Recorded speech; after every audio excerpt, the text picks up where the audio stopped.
Bienvenidos a todos. Este es el primer coloquio de estudios editoriales. Es un evento del Instituto Caro y Cuervo, en particular de la maestría en estudios editoriales de la Facultad Andrés Bello, Seminario Andrés Bello. Los saludamos y les damos la bienvenida a todos quienes nos acompañan acá. Tenemos el día de hoy, en la jornada de la mañana, 4 ponencias y en la jornada de la tarde tendremos 7 ponencias. Eh, Les presento el equipo organizador. Con nosotros está Rocío Celi, eh, estudiante de la Maestría de Estudios Editoriales y editora en Sincronía Editorial.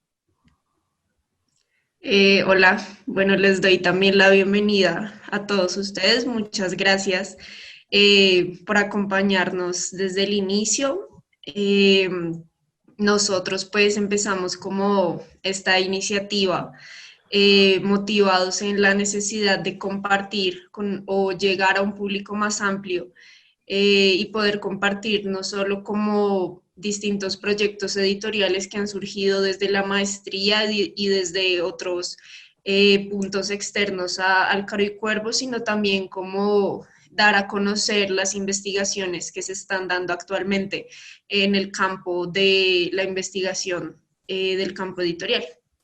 Entonces, para la primera ponencia, contamos con la presencia de Paola Ramos, quien nos hablará de su proyecto Caja de Herramientas, serie de cartillas pensadas para la innovación.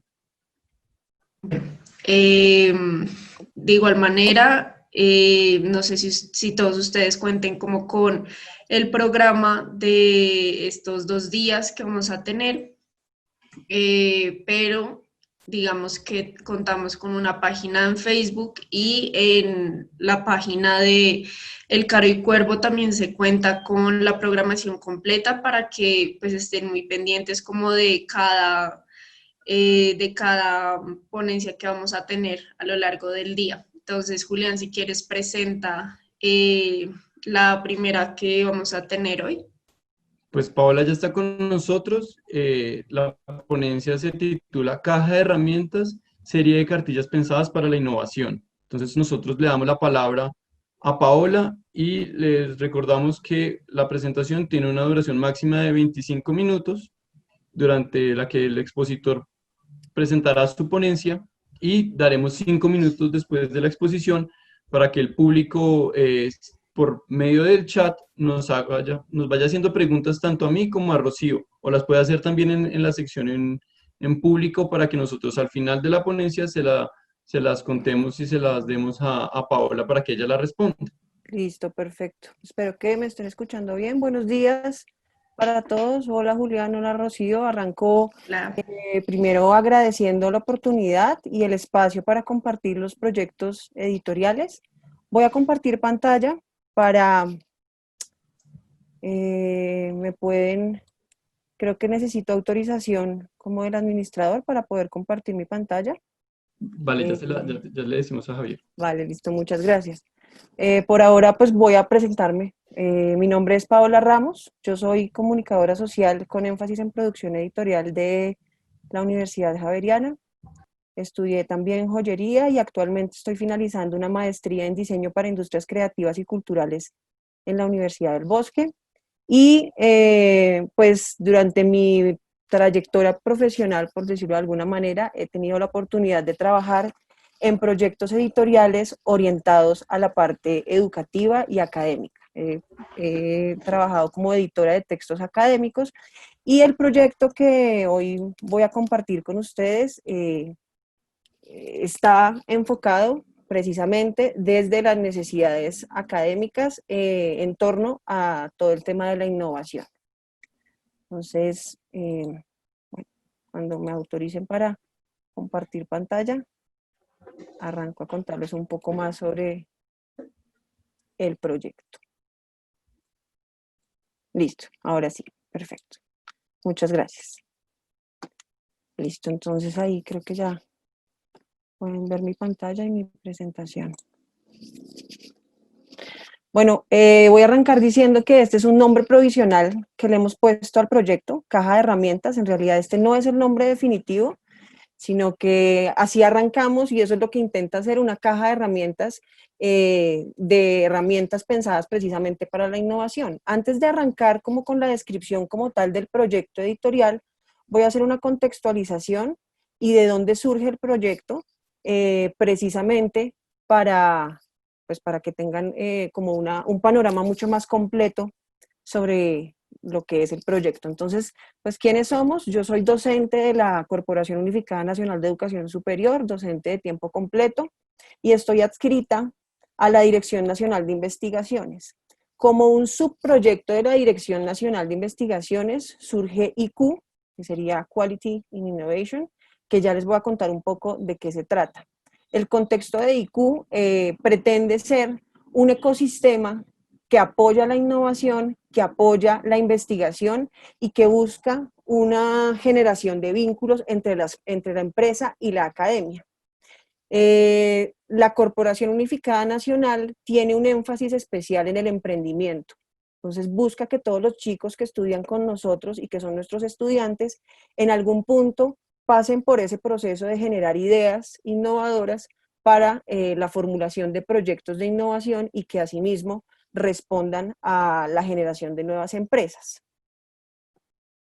Entonces, en IQ lo que somos espacios para innovar, espacios para co-crear, para trascender al aula de clases, y ya les voy a comentar un poco más sobre eso en el proyecto editorial, espacios de diálogo, de capacitación y entrenamiento, para la transferencia de nuevo conocimiento, para la gestión del conocimiento y para generar alianzas y fortalecerlas. En ese panorama de lo que es el ecosistema, surge dentro del equipo y de las experiencias que hemos tenido como docentes y de los distintos como programas que hemos desarrollado en la Dirección Nacional de Investigaciones, surge la necesidad de generar productos especializados que nos permitan acceder a información precisa en cuanto a la generación de modelos de negocio y a todo lo relacionado con la innovación. Entonces ahí surge la necesidad de empezar a pensar en un proceso de diseño para generar las cartillas dedicadas a la innovación. En ese orden de ideas empezamos a ver que este material es necesario y que vemos distintas audiencias que empiezan a solicitar ese material especializado. Dentro de nuestras experiencias están los laboratorios de innovación, que precisamente son espacios intensivos en donde los estudiantes tienen durante un tiempo a la semana unas capacitaciones intencionales que buscan que ellos generen de forma rápida proyectos de innovación. Tenemos también dentro de IQ y lo que es el ecosistema la necesidad que surgía de las consultorías a las empresas y de que muchos empresarios necesitaban capacitarse en la formulación de modelos de negocio o en ideas para generar proyectos de innovación, pero no sabían cómo. Entonces recurrían, digamos que, a nosotros para ese tipo de formaciones. Por otro lado, tenemos nuestra audiencia mayor, que son los estudiantes. Desde la Dirección Nacional de Investigaciones, todos los estudiantes de la corporación tienen que ver nuestras asignaturas, que son las asignaturas de investigación como metodología de la investigación, pero también creatividad y pensamiento innovador. Y ahí identificábamos uno de los vacíos más importantes, y es que los estudiantes semestre a semestre formulaban distintos proyectos, pero esos proyectos quedaban muchas veces inconclusos o quedaban simplemente flotando y muchos de ellos no se llevaban a la realidad. Y también porque ellos demandaban un seguimiento muchísimo más especializado. Con esto no estamos diciendo que todos los proyectos que los estudiantes generan pueden o son viables, pero sí hay mucha posibilidad de que muchos de estos sí puedan llegar a convertirse en realidad. También tenemos a nuestros docentes que pedían constantemente capacitación especializada en los temas de innovación, precisamente por lo mismo que demandaban los estudiantes. En ese contexto, entonces, empieza a gestar el proyecto de las cartillas para la innovación. Este es como un ejemplo de las 5 primeras portadas que hemos venido trabajando durante este tiempo y cómo arranca, digamos, a estructurarse todo el proyecto. Primero empezamos con un momento en donde necesitamos identificar plenamente cuáles son esos temas que nos interesa trabajar y cómo los vamos a categorizar. Entonces, en ese orden de ideas, empezamos a trabajar en 3 grupos concretos con distintos temas. Les decía al principio que son 20 cartillas, han ido creciendo los temas, ya tenemos 22 temas, precisamente porque también hay metodologías y herramientas que surgen desde la misma corporación. Entonces vemos ahí también la oportunidad de compartir esas experiencias y sistematizarlas y llevarlas a publicaciones, para que esas publicaciones también puedan circular y queden como registro. Entonces tenemos distintos subtemas en donde tenemos desde la formulación de ideas, para la evaluación de planes y para la formulación de modelos de negocio. Entonces va desde la tormenta de ideas, el design thinking, que es el que ahorita voy a utilizar como referencia para mostrar un poco en específico cómo está constituido el proyecto. Entonces arrancamos primero haciendo esta caracterización de los temas y cómo podíamos agruparlos para empezar a trabajar ya desde la parte de gestión editorial a empezar precisamente a trabajar sobre estos subtemas. Ya empezamos entonces el trabajo de diseño y de gestión, que inicia con la identificación de los roles y la selección de los perfiles. Estos perfiles están pensados, uno, de quiénes van a escribir, que iba a ser escritores CUN de la institución, docentes, y como nosotros estamos desde la Dirección Nacional de Investigaciones, digamos que tenemos acceso a la base de datos de los investigadores a nivel nacional. Por lo mismo también conocemos cuáles son sus temas de experticia y en ese orden de idea podíamos asignar o podíamos dialogar con los investigadores para saber si el proyecto les interesaba y asimismo empezar a ejecutar el plan de gestión del proyecto. Arrancamos primero, como teníamos que primero probar y diseñar esa etapa primera, arrancamos con los profesores más cercanos, también conociendo sus fortalezas y sus temas de experticia, para que ellos empezaran a escribir las primeras cartillas. Luego de eso pasamos a un momento de elaboración de un prototipo, en donde ya es cuando se pone a prueba como tal la cartilla y si los contenidos son pertinentes, y se pasa a la aprobación de los directivos, a las retroalimentaciones, bueno, a todos los procesos que probablemente ustedes ya están muy familiarizados con ellos, y para después de eso ya definir cuál va a ser el tono de la cartilla, la extensión de las secciones, y surge un proyecto o un producto adicional, no un proyecto sino un producto, que es la guía para los escritores. Precisamente como estábamos pensando en la escritura de 20 o 22 cartillas, necesitábamos que ese producto fuera uniforme en el sentido de que pues, no se convirtiera en un despelote. Entonces, para eso necesitábamos puntualmente el diseño de una guía que le permitiera a la persona que se va a sentar a escribir la siguiente cartilla tener las reglas claras y ejecutar su trabajo con unas recomendaciones o con unas guías que fueran completamente claras.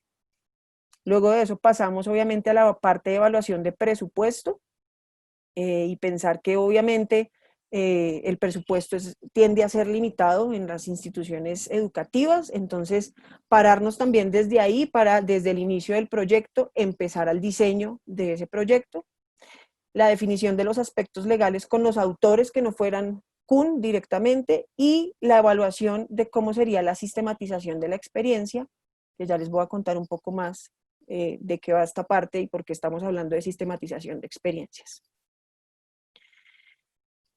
Nos adentramos al universo de las cartillas porque veíamos que el material impreso o simplemente una cartilla no era suficiente para todo lo que nosotros queríamos desarrollar en este proyecto. Precisamente porque como está pensado para que sea para empresas, para estudiantes, para el trabajo con comunidades, nuestra propuesta es que la cartilla sea una mediación que también sirva para expandir esos conocimientos y que las personas puedan encontrar información complementaria y actualizada en otras plataformas multimedia. En ese sentido, estamos en el desarrollo también de una página web que condense material exclusivo en el que se pueda hacer seguimiento a lo que está pasando, digamos, con las sistematizaciones de experiencia, que ya les voy a comentar eso de forma puntual, que la gente tenga acceso también a la descarga de material gratuito, que la gente tenga acceso a videos, a charlas, a tutoriales y a profundizaciones sobre los temas que estamos trabajando y que también tengamos difusión sobre los servicios que presta el ecosistema.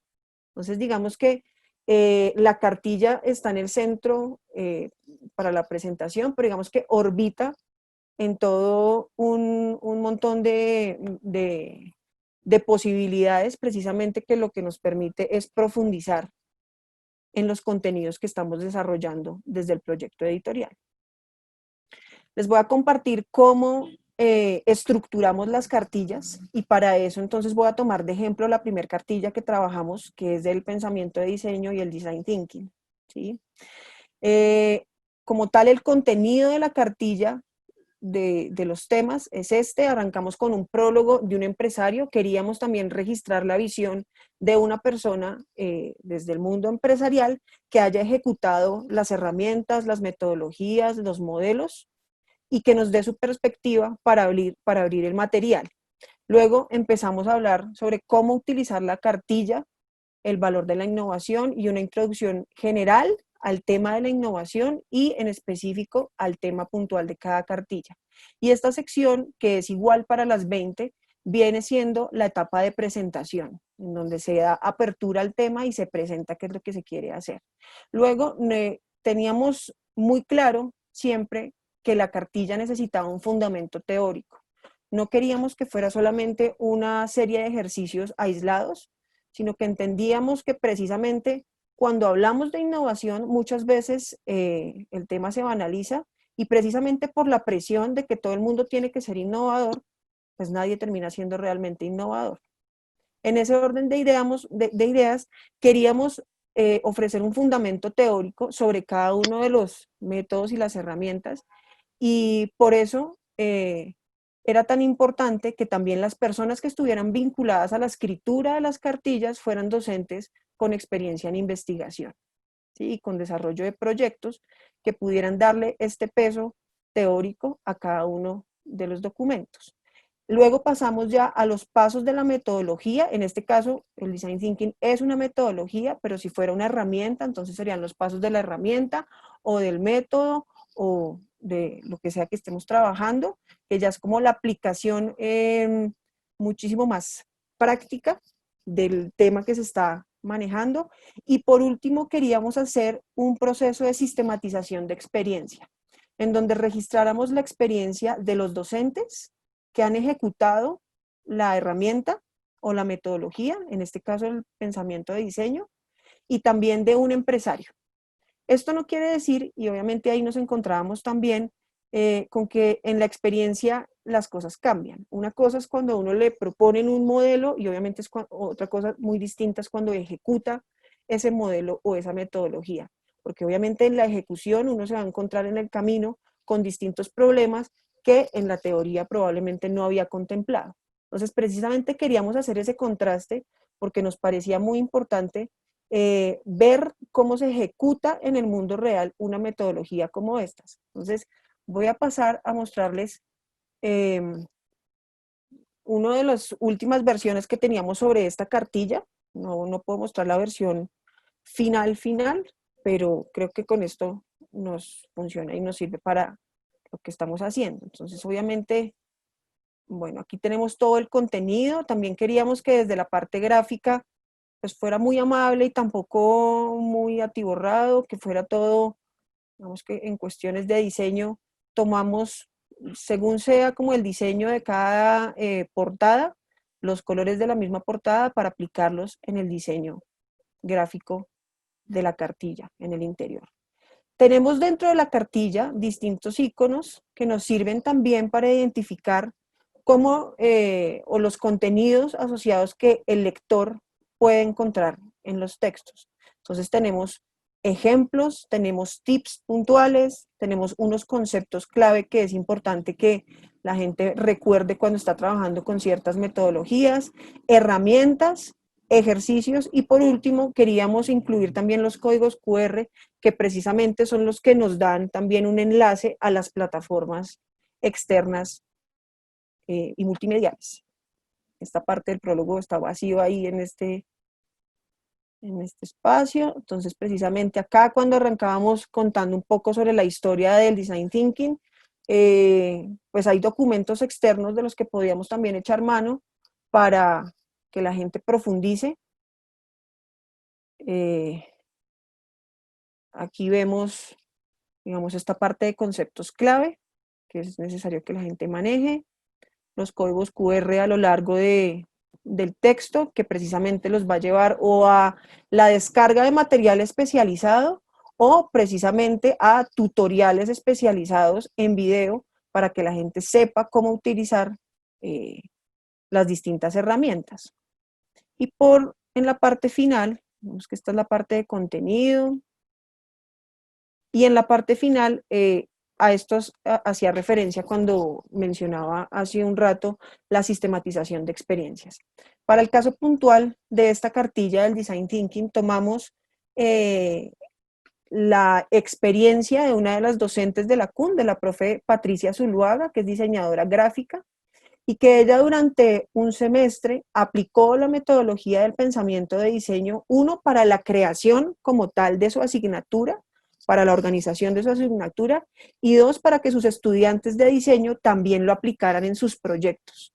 Entonces, en la corporación se maneja algo que son los proyectos integradores, que básicamente consta de unas materias que buscan unirse para generar un solo proyecto, ¿sí? Distintas asignaturas giran en torno a un tema específico y todas buscan una solución a ese tema específico. Entonces, nos pareció muy interesante la sistematización de esta experiencia, porque obviamente estábamos viendo no solamente su aplicación, ella como profesora, sino además cómo su aplicación afectaba a las distintas asignaturas y asimismo cómo afectaba el resultado de los estudiantes.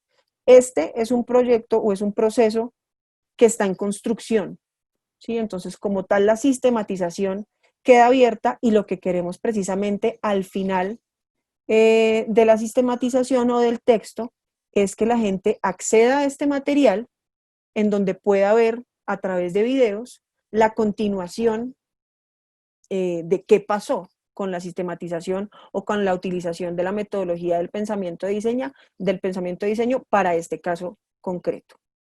Y listo.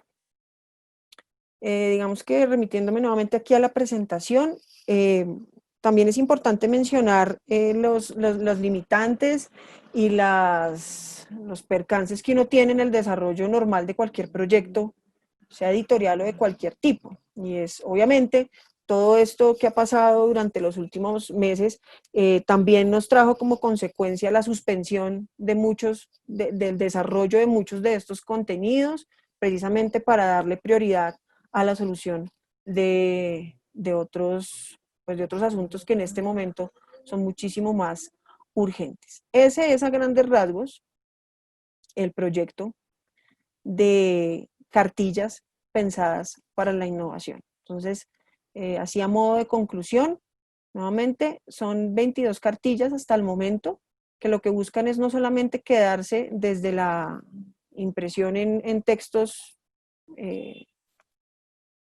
pues, tradicionales, sino que además tengan el vínculo a nuevas plataformas y a nuevos espacios multimediales en donde las personas y el lector final tenga acceso a descargas, a búsquedas y a material exclusivo. Eso es básicamente lo que quería compartir.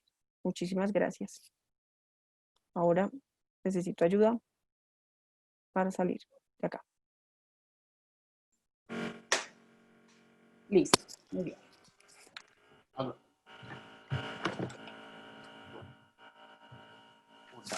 Bueno, buenos días para todos. Mi nombre es Marcela Telles, yo soy docente del Politécnico Gran Colombiano. Me acompaña hoy Victoria Peters, también docente de la universidad. Queremos darles las gracias al Instituto Caro y Cuervo por habernos invitado y permitido la participación en el coloquio en estudios editoriales. de la maestría en estudios editoriales. Queremos darles las gracias por acompañarnos y vamos a compartir en el día de hoy nuestro proyecto editorial que se titula Cuento Ilustrado, una experiencia de aprendizaje activo sobre el oficio de la escritura y la ilustración.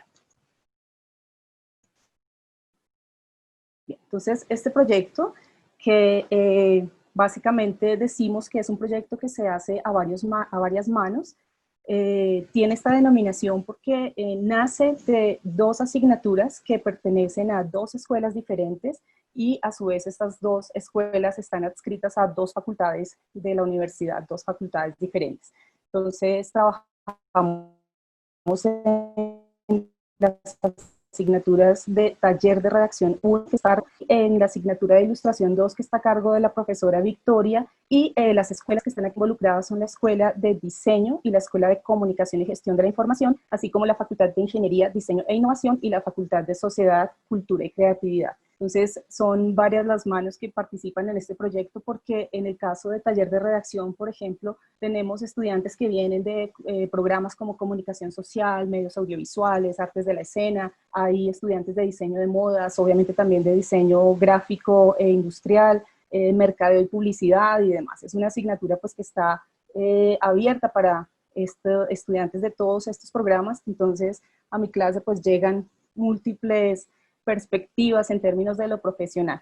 En el caso de taller de redacción, a lo largo del semestre abordamos 3 temáticas fundamentales que son descripción, narración y cuento corto, y desarrollamos también una metodología que va a ser muy relevante de cara a lo que es este proyecto editorial, y es la planeación de escritura. Lo que buscamos con este proceso de planeación es que los estudiantes pues empiecen a adquirir una conciencia de que escribir no es un proceso que se da simplemente porque nos sentamos frente al computador, abrimos la página en blanco y las ideas ya empiezan a surgir de forma clara y fluida, sino que más bien es un proceso que requiere de planeación, de organizar las ideas, de empezar pues también como a visualizar y a proyectar qué es lo que queremos decir y cómo le podemos dar un orden para que realmente pues logremos tener un texto bien depurado.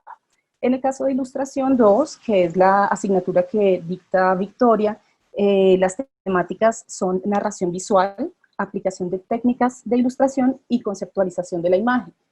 En este caso, el sentido que hay tras estas temáticas de la asignatura tiene que ver con el hecho de generar en los estudiantes pues, una conciencia acerca de que la ilustración no simplemente consiste en hacer una transcripción literal de lo que el texto ya dice por sí mismo, sino que los estudiantes, futuros diseñadores gráficos, seguramente futuros ilustradores, encuentren en todo este proceso una claridad acerca de cómo la ilustración es más bien algo que complementa el texto, que lo potencia, que incluso tiene la capacidad de narrar cosas que no necesariamente están allí de manera explícita en el texto.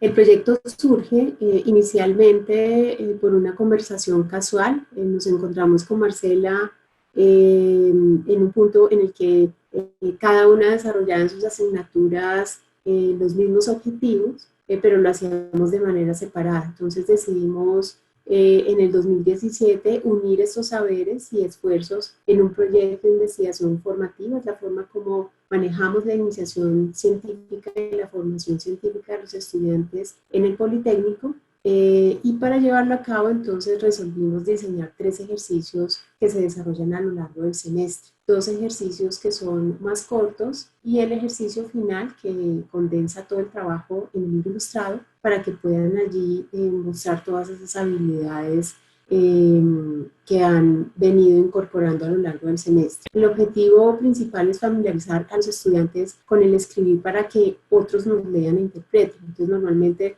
los estudiantes de taller de redacción están acostumbrados al ejercicio de la clase, a escuchar los textos de sus compañeros, a la retroalimentación que hace Marcela, pero en ningún caso se había visto la posibilidad que otros les ayudaran en esa interpretación de forma visual. Entonces aquí se pasan esos textos y también se junta con el ilustrar a partir de lo que propone un texto que ha sido escrito por otro. Entonces mis estudiantes reciben esos contenidos en un formato de Word, los empiezan a leer y empiezan a imaginar la forma en la que pueden dar respuesta desde lo visual para que puedan llevar a cabo. Entonces, hacemos discusiones entre todos, compartimos las propuestas que ellos hacen y de esa manera podemos aprender a hacer un intercambio de saberes y esa mirada que también como diseñadores tienen desde otra experiencia. Bueno, si pensamos en una definición de lo que es el proyecto Cuento Ilustrado, podemos decir que hay dos aspectos fundamentales, y es que se trata de un proyecto de aprendizaje activo y de trabajo colaborativo, en el que, pues, como ya lo hemos venido diciendo, los estudiantes de taller de redacción escriben un cuento corto y los estudiantes de ilustración se encargan de convertirlo en un libro impreso. Digamos que el resultado final, en el caso, pues, de los estudiantes de taller de redacción, son 3 páginas en Word, que eso es lo que ellos ven como entrega final, pero en el caso, pues, de los estudiantes de Victoria, pues llegan a textos impresos, a libros que son impresos, que pues lo hacen ellos directamente como desde su propia, digamos que las alternativas que tienen a la mano para realizarlo de esta manera. Entonces, muy importante estas dos nociones de aprendizaje activo y de trabajo colaborativo, porque justamente lo que pueden experimentar los estudiantes aquí es que no se trata únicamente de una entrega que se da en el marco de la clase, no es una entrega que únicamente va a ser leída por el profesor que me solicitó esa tarea como tal, sino que ya trasciende y adquiere un compromiso mayor y que les permite, pues, adicionalmente, no solo tener en mente que hay otro que nos va a leer, hay otro que va a ver nuestras imágenes y demás, sino también como entender que a través del hacer se logra, pues, poner en práctica todo eso que desde lo teórico a veces abordamos y explicamos en el aula de clase, pero que no es tan claro como ya como un proceso, pues, en la vida real. Entonces nos hemos planteado en este proyecto 2 objetivos principales, que son, en primer lugar, acercar a los chicos hacia un proceso de indagación, un proceso de investigación. Como ya lo decía Victoria, este es un proyecto que se enmarca dentro de un proyecto de investigación formativa. Entonces, lo que buscamos es que los chicos, de una u otra forma, a través de este proceso que van a llevar a cabo, se acerquen al hacer investigación y, pues, obviamente, en ese hacer de esa investigación o de esa indagación, puedan desarrollar las competencias que se formulan para cada asignatura. En el caso del taller de redacción, pues, obviamente las competencias están en función de el planear, el aprender a planear y a escribir un texto corto. Y en el caso de ilustración, pues las competencias ya están más orientadas hacia la interpretación, la planeación, la bocetación, diseño e ilustración de un texto que es escrito por otros. Como segundo objetivo tenemos el aproximar a los estudiantes hacia el oficio de la escritura y de la ilustración, lo cual, pues, es uno de los aspectos que que hemos detectado que los estudiantes valoran mucho, en el sentido de que hayan allí, a través del proceso que llevan a cabo, una posibilidad de conocer el campo editorial, ya sea que se vayan o no a desempeñar en él, es un acercamiento que tienen y que les permite poder dimensionar cuáles son los procesos, pero adicionalmente cuáles son los actores, el manejo de los tiempos, cuáles son las problemáticas que pueden surgir y de qué manera se puede también plantear unas alternativas de solución a esas dinámicas que son como propias, o a esas problemáticas que son propias del campo. Entonces es un ejercicio de mucha experiencia, de mucha presión en cierta forma, porque tanto quienes escriben como aquellos que ilustran, pues tienen unos tiempos allí que aprender a manejar. Entonces, como lo decía Victoria hace un momento, tenemos 3 ejercicios a lo largo del semestre. El primer ejercicio consiste en realizar un texto descriptivo sobre un sentimiento que experimentaron los estudiantes en un momento o en un lugar determinado.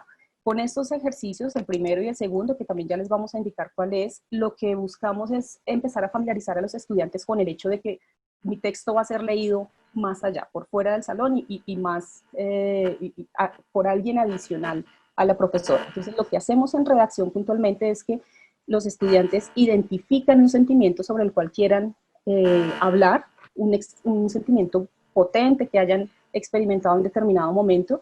Puede ser de tristeza, de soledad, de mal genio, miedo, angustia, orgullo, cualquier sentimiento cabe acá, y sitúan esa experiencia en el lugar en el cual sucedió. Entonces, como resultado pues elaboran un texto descriptivo con un buen nivel de detalle y este texto pues es revisado, ajustado hasta que llegamos a la versión final para podérsela entregar a Vicky, en donde los estudiantes de ilustración ya llevan a cabo pues un proceso en términos de interpretar qué es lo que este texto está diciendo, cómo yo puedo generar una idea, una conceptualización, una idea acerca de lo que el texto me está sugiriendo y empiezan a... Disculpen.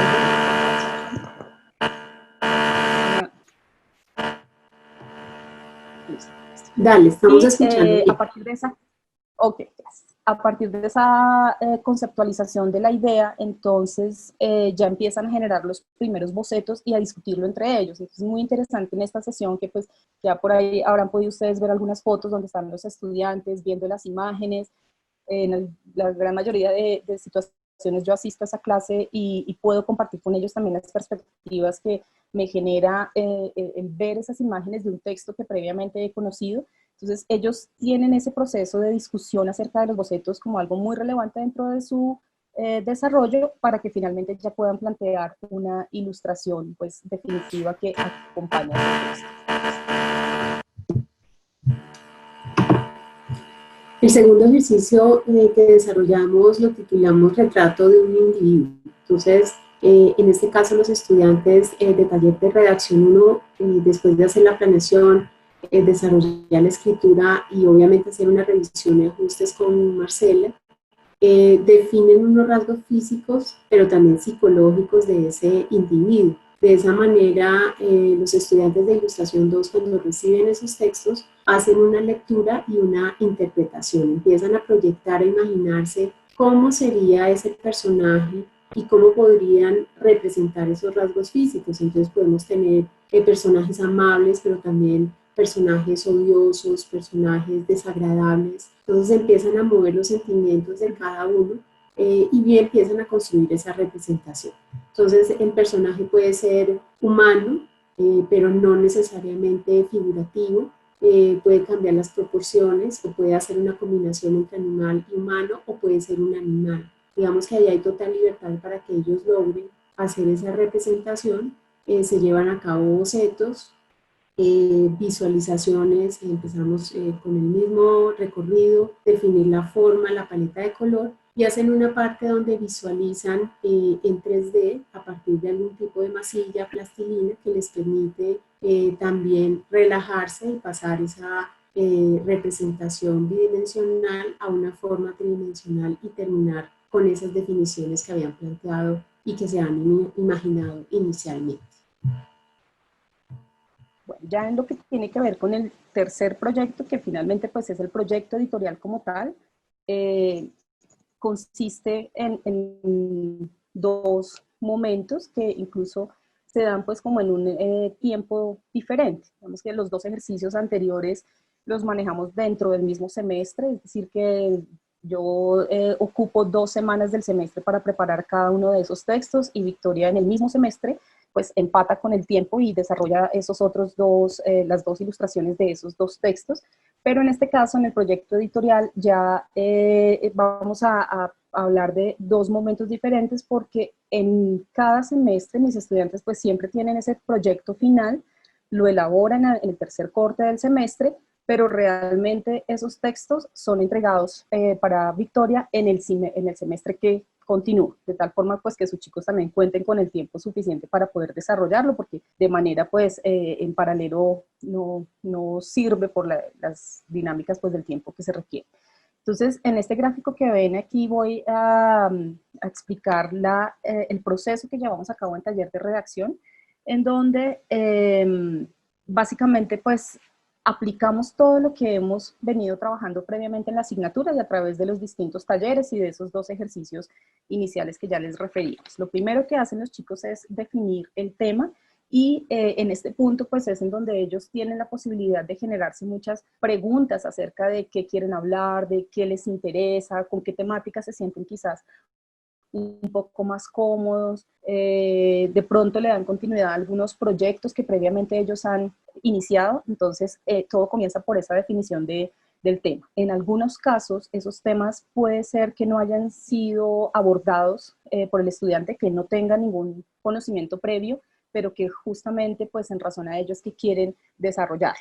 El segundo paso consiste en hacer una búsqueda de referentes que puede ser en dos sentidos. Por un lado, los referentes de tipo documental, que justamente pues entran a ayudarle a complementar esos vacíos que tiene en términos de la información sobre el tema, a precisar información sobre el tema que quiere abordar, y referentes en términos de lo literario. Entonces ya es una búsqueda y una lectura de otros autores, de algunos otros textos, como para ir identificando ellos el estilo que quieren manejar, de pronto para ir teniendo claridad sobre la incorporación de los diálogos. En el caso de los chicos que optan por un cuento de literatura infantil, pues para entender también cómo se hace un manejo distinto del lenguaje, de qué tanta extensión son los párrafos o las frases, bueno, como para familiarizarse muy bien con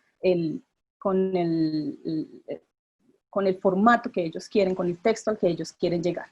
En tercer lugar viene la fase de planeación de escritura, que como les decía inicialmente, pues es uno de los procesos más relevantes dentro de todo de esta dinámica de escribir, y es relevante en el sentido en el que los chicos tienen que empezar a tomar una serie de decisiones acerca de su propio texto, y esto pues los empodera y les hace tomar conciencia de cómo yo debo definir una serie de aspectos antes de empezar a escribir como tal.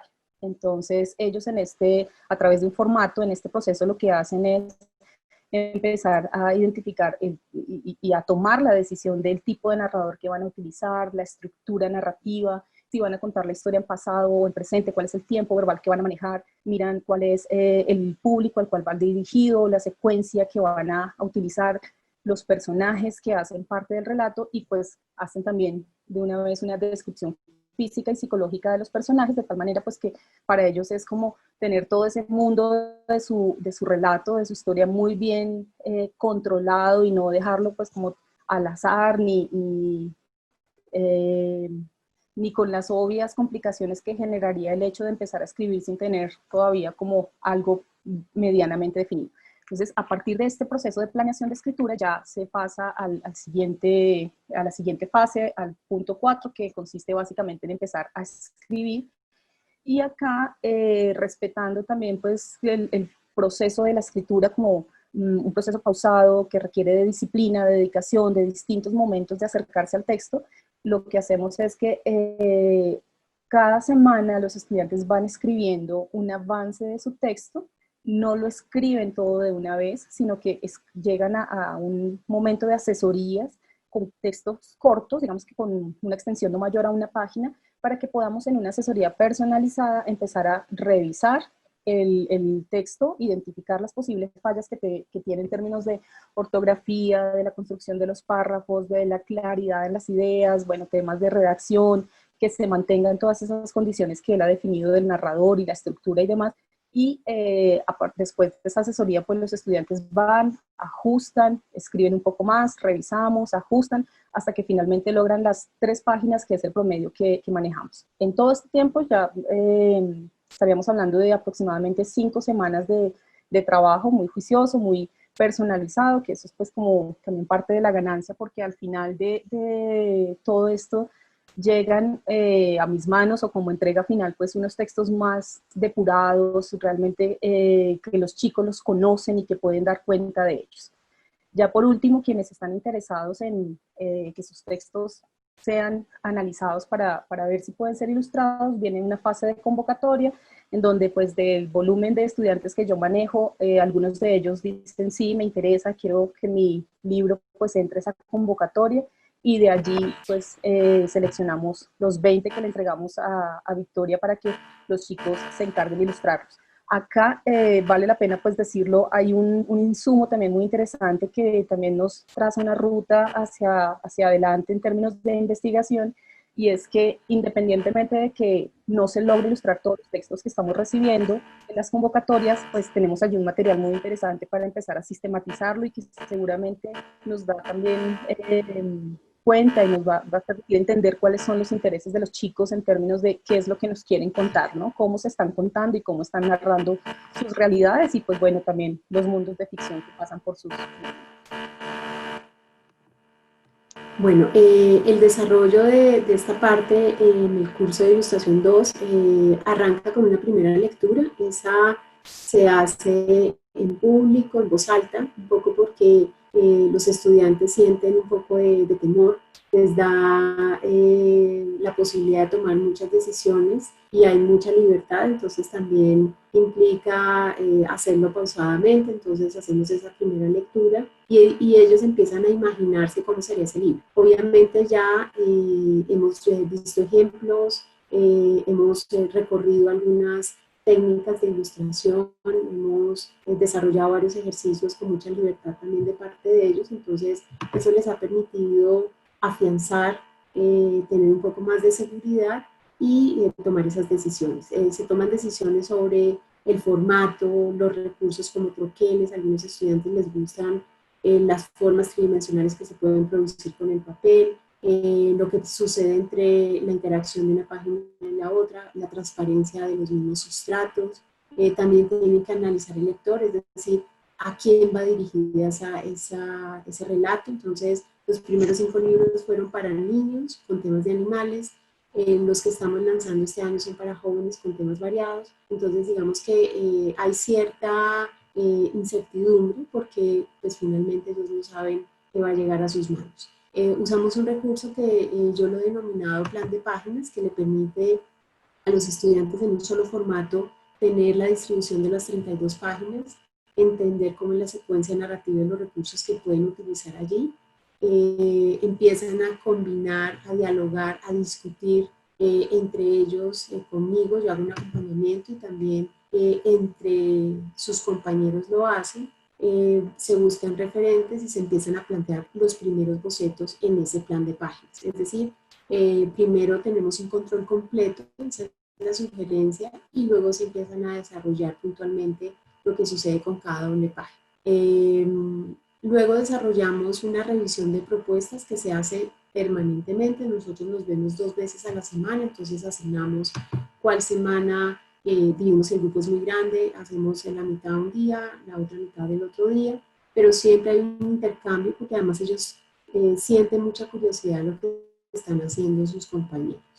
Todo esto pues obviamente con el propósito de llegar a un libro con una factura muy alta, ellos la mandan a hacer, pero tiene que cumplir con esas condiciones. Yo les pongo en el lugar como si ese libro se fuera a exhibir en una librería, entonces digamos que el reto es bastante grande. Aquí se ven algunas imágenes de los procesos que han desarrollado algunos de esos estudiantes y ese es el formato de plan de páginas que al final lo imprimen a color para que vean y comparen cómo fue el proceso inicial y cómo terminan desarrollando ya sus bocetos con mucho más detalle. Aquí hay otros bocetos. Ahí.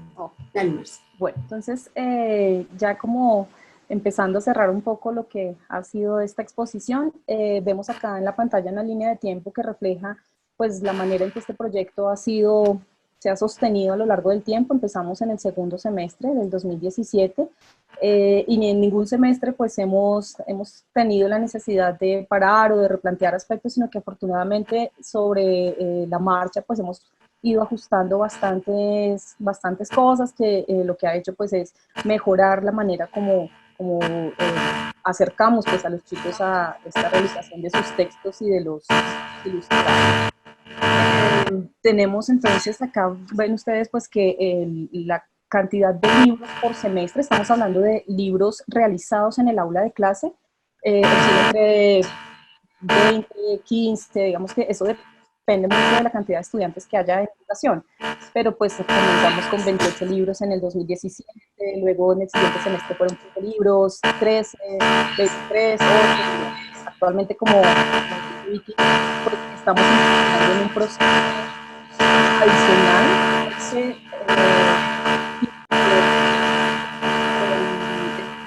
impulso y el apoyo que nos está prestando la editorial del Politécnico para que estos libros salgan del aula de clase y ya pues se conviertan, como les decimos, en un libro real. Bueno, desde hace 2 años compartimos esta experiencia con la editorial del Politécnico Gran Colombiano. Su editor Eduardo Norman nos apoyó, le generó mucho interés esta iniciativa y sobre todo la calidad de los libros. Entonces tomamos la decisión de hacer una selección de 5 libros por año para llevarlos a la impresión final y hacerlos visibles al público. Lanzamos los primeros libros en la Feria del Libro. Este año tenemos 5 libros ya para jóvenes y lo que buscamos es que, bueno, ya después de que finalice esta situación de confinamiento se puedan llevar a feliz término y podamos imprimirlo. Entonces estas son algunas de las imágenes de los procesos que han acompañado, imágenes finales. Esta es una imagen de una maqueta que es muy cercana al libro real y esta es una fotografía con los autores, el director de la escuela, y ahí estoy yo acompañando a los estudiantes en el lanzamiento de la Feria del Libro. Les agradecemos mucho por habernos acompañado. Muchas gracias.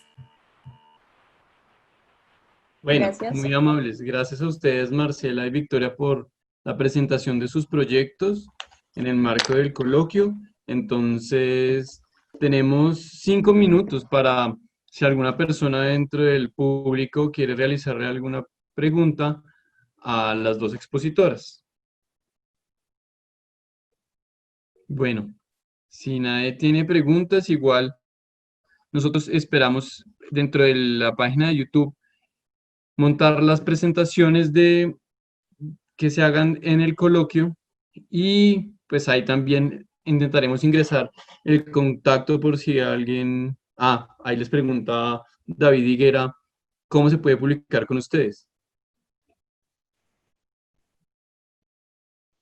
Bueno, realmente, pues es una pregunta que nosotras directamente no podemos responder porque como le hemos explicado, lo que nosotros llevamos a cabo es un proyecto asociado al aula de clase, a las asignaturas de las cuales somos pues las docentes.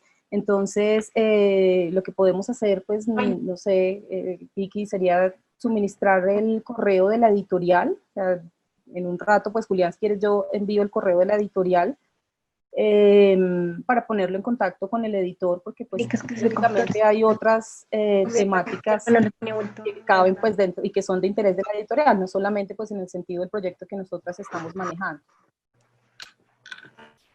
Sí, creo que el propósito de este ejercicio es motivar a los estudiantes para que construyan un portafolio a partir de esta experiencia. Entonces, que los niveles de calidad, de desarrollo, de diseño, de ilustración logren unos niveles muy altos y de esa manera puedan llevarlo a la publicación. Pero, pues, si tú quieres, sí, lo que dice Marcela está muy bien. Podemos compartir el correo de la editorial para ver si ellos tienen algún interés. Sí, si quieren hasta, digamos, como para que la interacción esté acá de manera inmediata, pueden ingresarlo acá en el chat del evento y pues las personas que estén interesados también en hacer preguntas cerradas también se pueden crear. Esa es la idea del coloquio, crear canales también para que ustedes se comuniquen con las personas que tienen otros proyectos. Ok, a ver, ¿dónde lo...?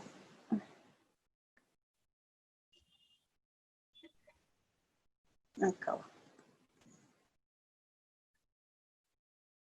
Bueno, ahí ya lo copié al chat para que lo tenga. Ah, listo, estaba también escribiendo, listo. Vale, gracias. Veamos si hay alguien más con una pregunta. ¿Hay un estilo específico para la parte visual? Pregunta Tatiana.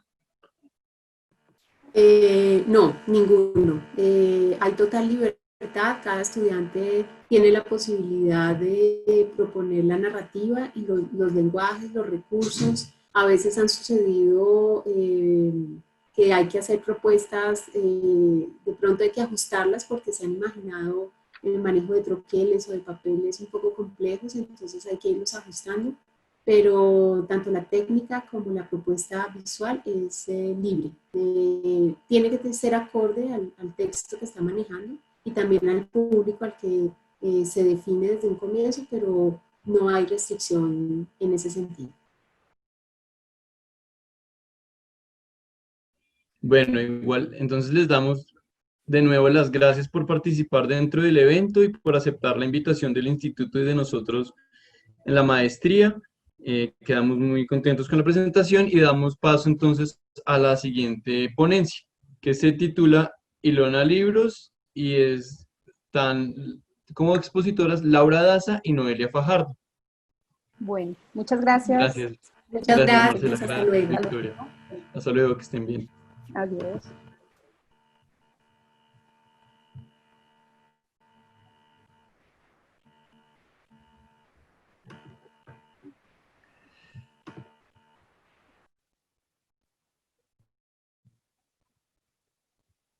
Si quieren escribir, si está ahorita Laura o Noelia, me pueden escribir y ya les Hola, pasan los permisos. Ah, hola, ¿cómo están? sí, no, estoy intentando poner cámara y no me deja. Dice Ya que dame 5 minutos, dame 5 segundos y yo le pregunto a David, a quien nos está ayudando, para ver si es cuestión de permisos o de configuración. Hola, Julián. Hola, Ahí ya quedó activada la cámara de ellos. Es que de pronto le gracias, muy estaban haciendo amable. interferencia con la otra conferencia, por eso ok, los había ok. dejado cerrado. Vale, gracias, gracias. ¿Van a presentar ustedes también? ¿Tienen presentación o...? Sí, vamos a compartir en una presentación. Ah, listo. Entonces ya también le dan los permisos para que puedan hacer su Gracias. presentación. Bien.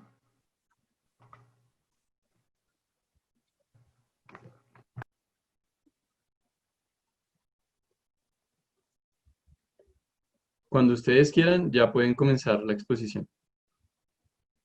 ¿Compartir pantalla? No. Listo, ya pueden compartir pantalla. Gracias.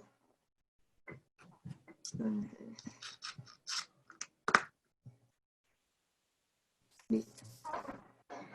Bueno, mi nombre es Laura Daza, Noelia Fajardo.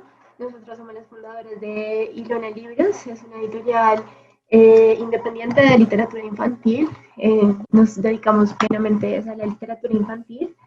Y bueno, esta editorial la fundamos en el 2018. Nosotros somos literatas de la Universidad de los Andes. Nos graduamos en el 2018 y apenas terminamos pues, nuestros estudios. Dijimos, vamos a fundar Ilona Libros, porque literatura infantil, porque bueno, aparte de que nos apasiona, tenemos un compromiso muy grande con la educación en este país, con la educación de la primera y la segunda infancia de este país, que bueno, más adelante les vamos a contar un poquito más sobre eso.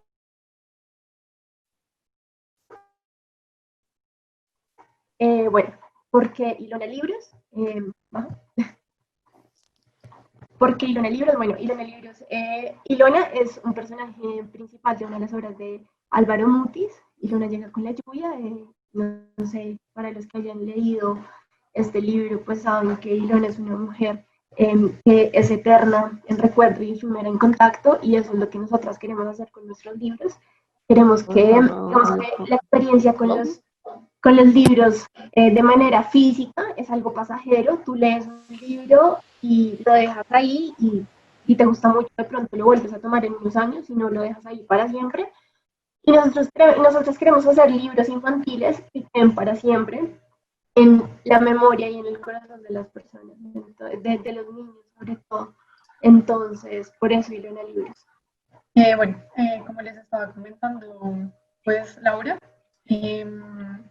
una de las razones por las que decidimos fundar esta editorial es porque a lo largo de la carrera nos dimos cuenta que en la academia la literatura infantil está totalmente aislada, así como muchos otros tipos de literatura, y pues son campos realmente importantes que pues tienen la misma importancia que no sé, la literatura occidental de los últimos 300, 400 años. Entonces sentimos una gran responsabilidad y una de las maneras de, pues digamos, de darnos a conocer, de proponer un nuevo aspecto en esta literatura, es ser conscientes en una primera instancia que la primera infancia, que los niños son un recipiente vacío, que están dispuestos a recibir toda la información que el medio o el mundo les está brindando. Entonces, al darnos cuenta, digamos, de que hay tantas formas de expresar de literatura infantil, tantos tipos de narraciones, no solamente escritos, sino pues visuales, es revisar la calidad, ¿no? Como qué les están dando a los niños en los colegios. Y ahí entra como un factor importante de nuestra editorial, es que estamos interesados en educar sin escolarizar a los niños. Creo que es algo que uno debe como preguntarse y cuestionarse como realmente cómo se está educando al primer lector, qué se le está enseñando y de qué manera se le está mostrando cómo se debe leer. Entonces creo que es como para que conozcan más o menos como nuestros intereses, nuestra propuesta como editorial y nuestro compromiso social. Ujú. Bueno, nuestro primer libro fue Margarita y las estrellas. No sé si nos están escuchando bien. Sí, yo creo que sí. No sé. Bueno, Sí, se escucha bien. Si quieren pueden hablar un poquito más duro. ok. Bueno, nuestro primer libro fue Margarita y las estrellas, de un escritor caleño que se llama Edison Fierro. Edison pues tuvo varios premios, ha tenido varios premios en literatura infantil. El último fue el premio Jorge Isaacs, que se hace en el Valle, en la categoría de literatura infantil. Pues dimos con él, con Lulo Febril, que es una ilustradora bogotana, vive en Barcelona, pero es bogotana y estuvo seleccionada como una de las mejores ilustradoras de IU Ilustra. Sí. Y ilustré en Guadalajara del 2019 también. Y bueno, dimos con ellos de una forma mágica. Realmente uno de los miedos que tienen las personas que emprenden en el mundo editorial, como bueno, ya tenemos todo y que va a ser nuestro primer libro, o sea, ¿de dónde vamos a sacar a alguien que haga literatura infantil? Ese era como nuestro mayor miedo y reto que se fue solucionando a medida que se iba construyendo la editorial. Con Noelia siempre decíamos como, ¿de dónde vamos a sacar a alguien que haga literatura infantil? Porque la academia nos enseñó, y lo que decía ahorita Noelia, la academia nos enseñó de forma de pronto inconsciente, no intencionada, de que la literatura infantil no tenía la importancia que se le debería dar.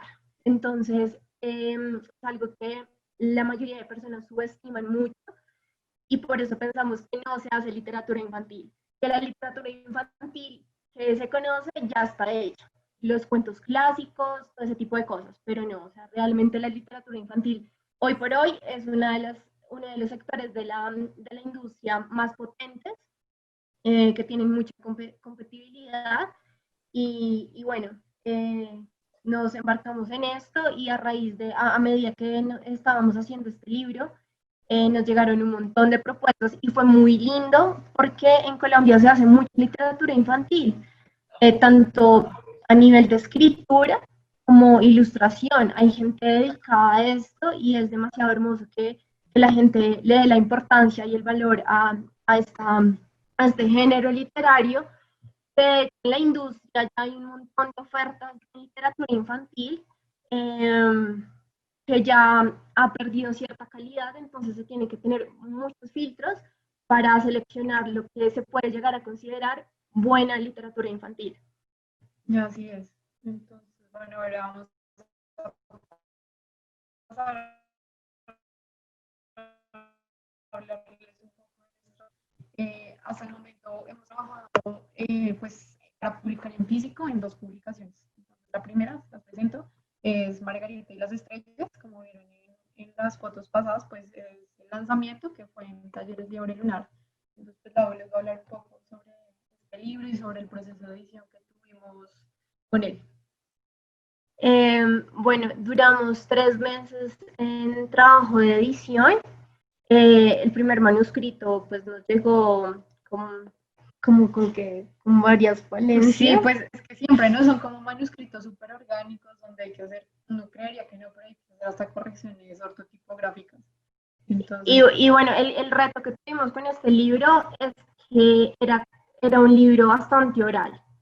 Entonces tuvimos una escritura bastante oral y porque tiene mucha música este libro, y poder transformar eso en una narración textual pues fue como nuestro mayor reto y más porque era la primera vez que de verdad nos metíamos pues de lleno en esto.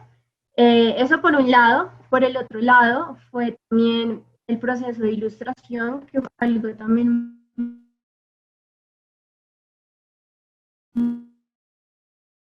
muy bonito.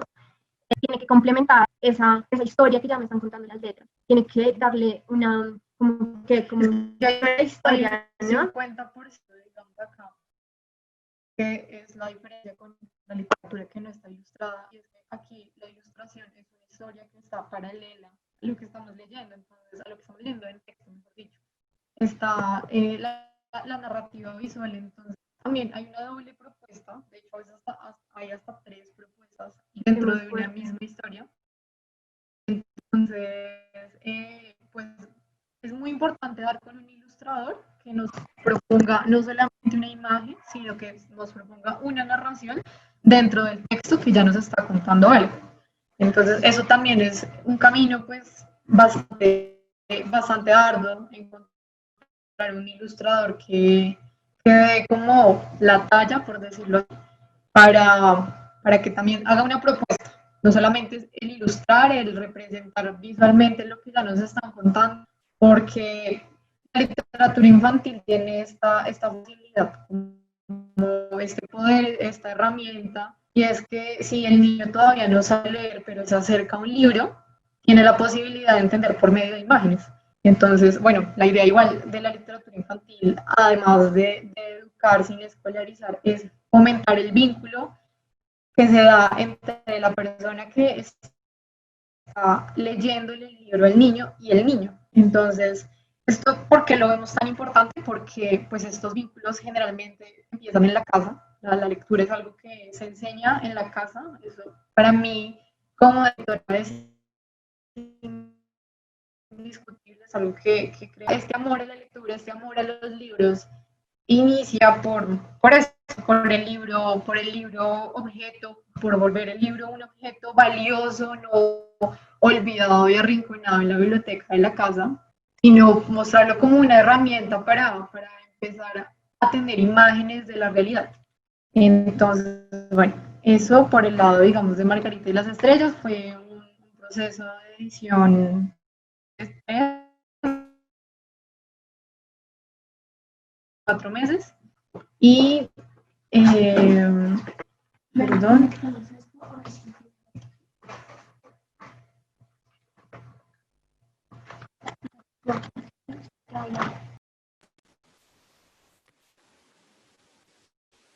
No sé si me oyen mejor con audífonos. Sí, mucho mejor. ¿Sí? Ah, bueno. Pero si se oyó lo de ahorita.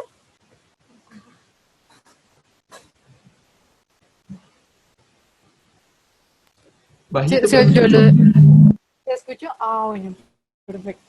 Entonces, bueno, pues ya culminando lo de Margarita y las Estrellas, pasamos a nuestra segunda publicación, que es Cuadrúpedo. Esta publicación no ha salido en físico como tal, apenas tenemos la maqueta. Igual pues se puede ver como más claro en la presentación, pero pues es más o menos para que se den una idea. Iba a salir a imprenta, pero pues que tiene una pandemia mundial. Entonces, pues eso nos detuvo un poco las cosas, pero igual el proyecto está listo para ser publicado. Tan listo que ya lo tenemos disponible en este link que pueden ver aquí en la presentación. Nos unimos con Polifonía, que es una casa audiovisual que hace animación de todo tipo, y bueno, tenemos el libro ya digital. Este libro es escrito por una escritora barranquillera que se conoce como MP.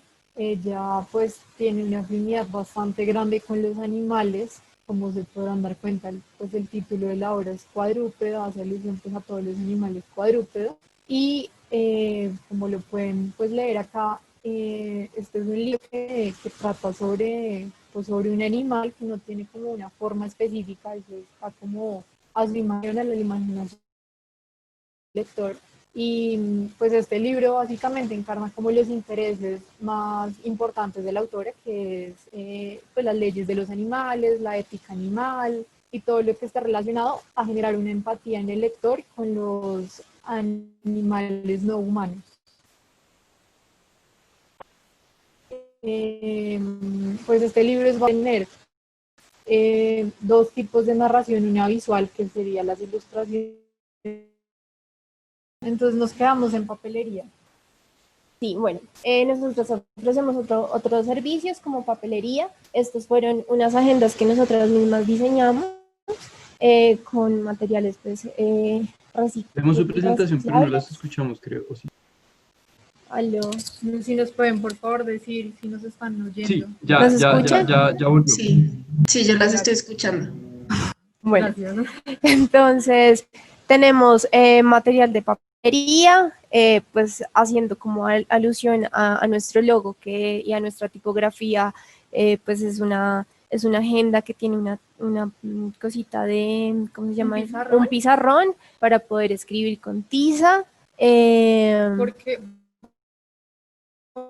Porque usamos la tiza, esto es algo súper Es súper importante. emblemático de la editorial, porque si se dan cuenta, pues no sé, en al principio todo se ve como con trazos súper gruesos, y es porque la escritura, de hecho creo que también en la historia los primeros trazos eran con una piedra que se llamaba, pero no estoy muy segura. El punto es que la iniciación de la escritura del ser humano empieza con estos elementos, con la tiza, con la crayola, con la piedra que pinta. Entonces, pues nos pareció muy bonito y como esto al origen tanto de la lectura como de la escritura. Entonces, por eso iniciamos nuestra presentación de papelería con un elemento que nos representara así. Entonces, por eso escogimos una agenda que tuviera un pizarrón, que tuviera tizas y que pues fuera alusivo a lo que nosotras creemos que es la escritura en el ser humano. Entonces, sí, pues, Sí. Y lo otro que hemos hecho, bueno, también tenemos tote bags. También son en material ecológico y tenemos pues en varias tonalidades. La idea pues es fomentar, ¿no? Como todo este cambio ambiental, no solamente como desde los animales, sino también desde el reciclaje, desde los materiales reutilizables. Entonces pues digamos todo lo que nosotras vamos a mostrar en papelería, en cualquier cosa que saquemos, una agenda, un esfero, un toque, lo que sea, pues va a ir todo inclinado hacia la protección del ambiente. Sí, bueno, también hemos hecho taller de lectoescritura, estuvimos en Buga, estuvimos en CEARTES, que es en Cali. En CEARTES en Cali, con el libro de Margarita y las Estrellas, estuvimos en una feria de editorial macizo en la Macarena de Bogotá. ¿Qué más hemos hecho? Fuimos invitados también al Festival del Libro, que fue ahorita en febrero, antes de que pasara todo esto.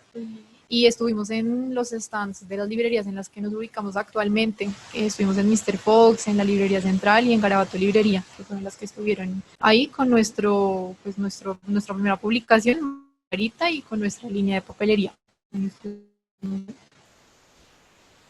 Estamos acá con ustedes. Bueno, esas otras cosas. Y ya, básicamente es eso. Ahorita pues estamos haciendo un libro digital interactivo que les vamos a mostrar la portada. Es como en lo que estamos trabajando.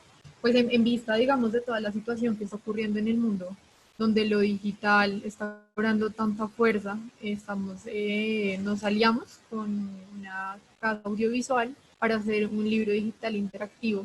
Tiene dos vertientes, ¿no? Una académica y otra... Sí, pues tiene dos narrativas. Bueno, primero tuvimos como una investigación sobre los animales de los cerros orientales, que bueno, son animales en vía de extinción porque pues la gente los mata, porque les da miedo, entonces como que queremos concientizar pues a la ciudad sobre estas especies silvestres, y por eso creamos Tutu el tigrillo lanudo y su orquesta, donde su orquesta está compuesta pues de todos los animalitos silvestres que habitan los cerros orientales. Es un libro digital, como les dije, interactivo, tiene cosas para que los niños puedan interactuar con él. ¿Y qué? Y bueno, también tiene música, entonces pues en eso estamos ahorita. Y ya, eso es lo que hemos hecho con Ilona Libros. Sí, ese es como nuestro proyecto actual, entonces pues lo estamos iniciando y esperamos que se desarrolle como en los próximos 3 meses, más o menos. Bueno, y por último, pues ya como para cerrar la presentación, hablarles un poco de nuestros servicios, pues que ya los hemos igual mencionado a lo largo de toda la ponencia, pero pues es para que conozcan en qué librerías del país nos encontramos, porque bueno, nosotros estamos aquí en Bogotá, también estamos en Chía, en Río Negro y también en Medellín, me faltó poner ahí, y en Bucaramanga, en el Books and Books de Medellín y en el de Cali también. Pues están todo el servicio de papelería, también pues damos talleres de lectoescritura, desde lo que les habló Laura. También tenemos servicios de diagramación, de corrección de estilo y de creación de contenido. Esto es todo, no sé. ¿Tienen preguntas? Ah, sí, sí. En el Pues sí. este, No sé cómo se puede mirar. Aquí nos preguntan si están publicando libros nuevos. Pues, digamos, por todo este tema de la cuarentena en físico, pues es bastante complicado, todo está como más demorado. Nuestra publicación, la segunda publicación que ya estaba lista para salir de imprenta, era Cuádruple, que tenemos pues únicamente la maqueta, pero pues estamos esperando a que la imprenta con la que nosotras solemos trabajar empiece como a trabajar con normalidad para publicarla. Entonces, digamos, por eso es que estamos trabajando con este libro digital, que esperamos que pues sea más rápido como el proceso editorial y de publicación, para empezar a mostrarlo al público, yo creo que a finales de julio, principios de agosto. Bueno, también hay cosas muy chéveres que de hecho como que hay para contar y que la gente como que se motive, es los estímulos que saca el Ministerio de Cultura y de Artes, todo eso. Son cosas muy chéveres en la parte editorial, en la parte de literatura, hay convocatorias muy lindas para publicaciones. Ahorita nosotros estamos justamente trabajando en la convocatoria del libro álbum, que nos vamos a presentar con un escritor colombiano que se llama Santiago Briceño. También ilustró, el libro de él se llama Hogares Diferentes, yo no sé si tengamos acá, no, bueno. Hogares Diferentes es un libro álbum en el que por medio de una niña grillo, él hace todo como una metáfora de lo que viven los niños que son desplazados por la violencia. Entonces es un libro bellísimo que pues estamos apostando a estos estímulos. Entonces pues para la gente que esté metida ahí como en el cuento editorial o quiera como también se puede como presentar de forma individual, no tiene que ser siempre como por una editorial, individual también se puede. Entonces en este momento estamos trabajando. Y en el libro digital que se les mostramos, que eso lo estamos viendo con IDAR. No sé si tienen más preguntas. Listo, ahí también nos hacen una pregunta sobre cuál es su idea o qué entienden por literatura infantil. ¿Qué entendemos por literatura infantil? Sí. Okay. Bueno, precisamente, es nuestro eslogan, no sé si lo dijimos al principio. Sí, hablamos de eso un poco al principio, no sé. Pero bueno, lo vamos a retomar. Nuestro eslogan, y pensando mucho como en qué es literatura infantil, nuestro eslogan es: hacemos libros para niños de los 0 a los 99 años. ¿Por qué? Porque la literatura infantil tiene la capacidad de mover todas las fibras sensoriales de un ser humano y cuestionarnos siempre nuestra existencia. La literatura infantil tiene algo muy bonito, y es que ayuda a crear como espacios para poder identificarnos como personas, como seres humanos, como quién somos y a quién vivimos en el mundo. Yo creo que la literatura infantil, al ser ese como uno de sus enfoques principales, no solamente se limita a los niños, a ciertas edades, por eso a Noelia y a mí nos parece absurdo cuando cuando nos dicen como, bueno, ¿y este libro de qué edad a qué edad entra? Es como, puede entrar desde el más chiquito hasta el más grande, y hasta el más grande puede ser el abuelo de uno. Por eso mismo, porque es que la literatura infantil puede hacernos llorar, puede hacernos reír, puede cuestionarnos no sé, una situación específica de la que estemos sintiendo y viviendo en nuestro momento.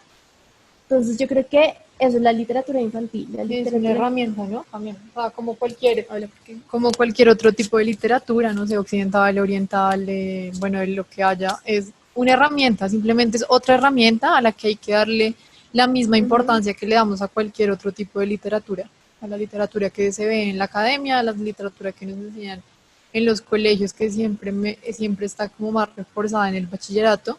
Entonces es adoptar este tipo de libros, porque es un tipo de libro muy diferente al resto, y usarlo para lo que verdaderamente es, para llegar a los niños y explicarles temas simples aparentemente, como desde las emociones, desde la educación, digamos, emocional, y usarla para formar y forjar una formación en el pequeño.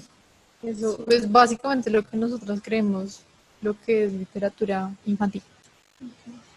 Listo, y ya por último, para cerrar, tenemos una pregunta de por qué se deben seguir editando y publicando libros infantiles. Entonces, pues ya esta sería nuestra última preguntita. Les recomiendo ser breves, que ya estamos a punto de iniciar la otra.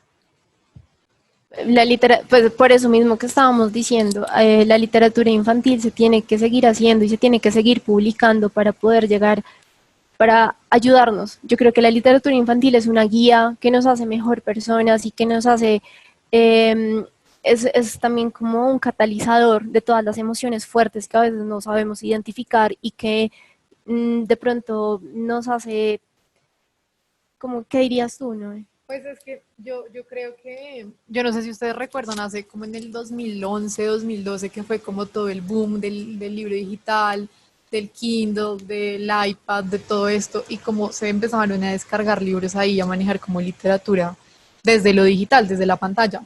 Y pues, digamos, yo en ese momento pensé, yo dije, bueno, ¿qué va a pasar con el libro físico, con el libro objeto como tal? ¿Será que va a morir? Y mucha gente empezó a creer que sí, que el libro iba a morir, que las imprentas ya iban a dejar de imprimir libros y nos iban a dedicar a, no sé, imprimir otro tipo de cosas, pero no fue así, el libro no murió, de hecho me parece que eso les sirvió para que cogiera mucha más fuerza al libro físico, y desde esa época empezaron como a emerger un montón de editoriales independientes que le apuestan mucho como a lo físico, al material orgánico, no sé, bueno, a hacer portadas tejidas, a hacer, bueno, un montón de cosas como hasta más artesanales. Entonces, pues me parece que igual va a seguir siendo muy importante como el libro como tal objeto, se va a seguir imprimiendo, pues hasta que se permita, digamos. Sí, total. Y bueno, ya no Listo, sé si tienen chicas, preguntas. muchas gracias por su presentación, por todo lo que nos contaron, todo lo que nos mostraron. Entonces, si quieres, Javier, porfa, dejamos de compartir pantalla eh, y le damos la bienvenida a nuestra próxima ponente, quien es Carolina Romero. Ah, bueno, gracias. Gracias. Chao. Bueno, que estén muy bien. Muchas gracias por su Chao, presentación. Chao. gracias. Hola, buenas tardes a todas y todos. Voy a Hola, compartir Carolina, solo ¿cómo pantalla. estás? Bien, gracias. ¿Puedo compartir solo la pantalla y no el video? ¿O también comparto el video? Sí, dale, Carolina, creo que ahí ya puedes Listo, compartir. Carolina, puedes compartir tu pantalla. Bueno, Eh, mientras esté lista, si quieres, te voy presentando.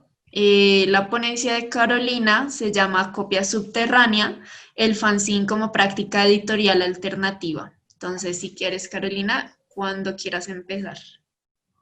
Dale.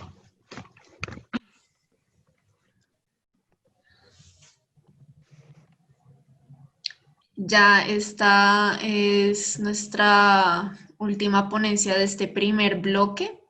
Entonces, tan pronto se acaba este primer bloque, vamos a tener un descanso, por así decirlo, o un espacio hasta las 2 de la tarde, donde vamos a retomar actividades del coloquio con la ponencia del profesor Leonardo Espitia, titulada Historia textual de El Carnero, primeras notas sobre los manuscritos, para que aquellos interesados pues se conecten y sintonicen nuestro evento a las 2 de la tarde. Listo. Bueno, voy a presentar mi investigación Copia Subterránea. Es un proyecto que vengo realizando de forma independiente e individual desde el 2015. Empezó como mi trabajo de grado de comunicación social de la Universidad Javeriana y lo he seguido continuando pues, porque es un tema que me interesa y que me apasiona. Básicamente, Copia Subterránea tiene dos objetivos. La primera es la reconstrucción de la historia social del fenómeno de los fanzines en Colombia, y la segunda es la caracterización y comprensión de la complejidad de este fenómeno y la visión de la práctica, del oficio editorial que propone su práctica.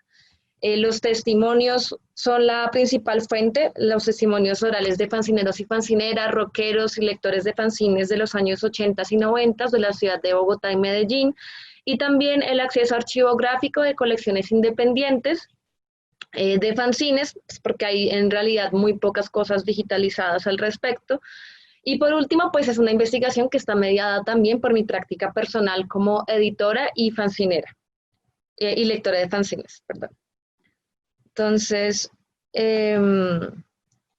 bueno, para quienes no están familiarizados con el término, rápidamente se refiere a fanzine como una publicación artesanal y o de bajos presupuestos, hecha por entusiastas o aficionados de un tema, sin pretensión de más masiva o comercial, de circulación limitada, a veces de pocas tiradas, pero sobre todo de interesados o entusiastas en un tema para otros entusiastas en ese tema. Fanzine viene de la palabra en inglés fan y magazine, que es precisamente publicación de fanáticos para fanáticos, que se diferencia de fan mag, que es una publicación comercial hecha por algunas editoriales o casas de cómics, etcétera, para aficionados. Y este término fue acuñado, fanzine, desde 1940 por Louis Ruchel Chavenet, que tenía un fanzine de ciencia ficción en Estados Unidos en esta época. La historia de los fanzines contemporáneos se remonta pues a lo largo del siglo XX. No me voy a detener mucho en esto, pero sí quería anotar, por ejemplo, que ha sido una publicación constante en el uso de las vanguardias estéticas y artísticas. También se le debe su proliferación, digamos, a las revistas de ciencia ficción que surgieron en Estados Unidos desde finales de los años 20, porque permitieron que distintas personas empezaran a hacer sus propias publicaciones para comentar literatura, para comentar cine, ya que no eran suficientemente reproducidas en estas revistas. También en los años 40, por ejemplo, y hasta los 80, fue una forma de distribución en la Rusia soviética de literatura censurada y prohibida por el régimen. En los años 60, por ejemplo, tiene una tarea muy particular en la difusión y en la creación del cómic subterráneo en Estados Unidos, particularmente también que se daba en relación a la contracultura en este momento. Y este cómic abordaba temas que, por ejemplo, en la industria del cómic enfocada en las historias de superhéroes y de aventuras, pues no tenían cabida. En los 70, con la explosión del punk como movimiento contracultural y estético, se aglomeran ambas expresiones, los fanzines y este movimiento cultural, siendo un poco, digamos, parte intrínseca del punk y siendo como dándose como mayor difusión desde entonces. De ahí en adelante sigue la historia de los fanzines, pero entonces en esta época de los 70 voy a pasar ya a un contexto local, al contexto de Colombia, porque es la época en la que empiezan a hacerse. Sin embargo, hay que mencionar, por ejemplo, que, como decía, las vanguardias están usándolo constantemente, y no fue la excepción, por ejemplo, de los nadaístas, desde la publicación del primer manifiesto nadaísta en el 58, o el primer número de la revista nadaísta, Nadaísmo 70, de 1971. ¿Quiénes hacían fanzines en los 70 en Colombia? Los hippies tenían sus propias publicaciones. las revistas universitarias, ya fuera dirigidas por profesores o también solo por estudiantes, en particular aquellas relacionadas con las facultades de diseño gráfico, que en este momento empieza como a consolidarse como disciplina artística y como oficio en Colombia.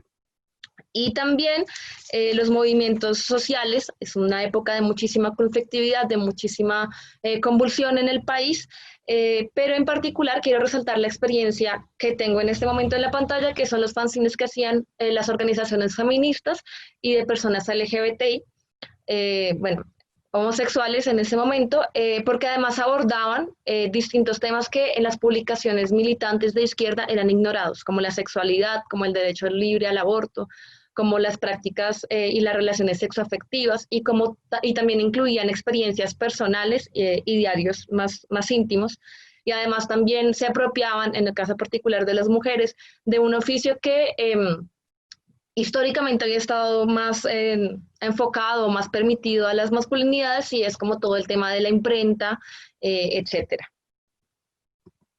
En los 80s entonces nace el punk en Colombia. No, tampoco voy a extenderme en eso, tiene una historia por sí misma súper interesante como fenómeno, pero es importante la relación que tienen los fanzines con este rock subterráneo, porque no podría haber sido posible sin él. Los fanzines son la forma en la que empieza a conocerse y a consolidarse este género en el país, porque empiezan a llegar revistas al país con distintos tipos de música nueva. Es la única forma en la que estas personas, estos jóvenes particularmente de Medellín, se enteran de que existe esta música y empiezan a buscar ellos mismos más información y empiezan a hacer sus propias revistas de una manera súper casera, súper artesanal, como vemos acá, y empiezan a distribuirlas entre sus parches de amigos. Al mismo tiempo, o más adelante un poco, en los 90s, igual que pasó con el punk, llegan algunas revistas de cómic español, algunas revistas que replicando esas experiencias de la contracultura en los 60s de Estados Unidos. En España, en época final de la dictadura, empiezan a tocar también otro tipo de temas, y estas revistas españolas como El Víbora, por ejemplo, llegan a Colombia y la ven estos jóvenes en algunas universidades, en algunas fotocopiadoras, tiendas de cómic, etcétera, y empiezan también a hacer sus propios cómics. Acá ya no se trata no solo de buscar información sobre referentes, sino de producir ellos mismos su propio material gráfico. Esta, bueno, es una línea un poco de los distintos fanzines más importantes, igual ahí como que la he ido actualizando con el tiempo, pero es para que más o menos nos demos una idea de la variedad,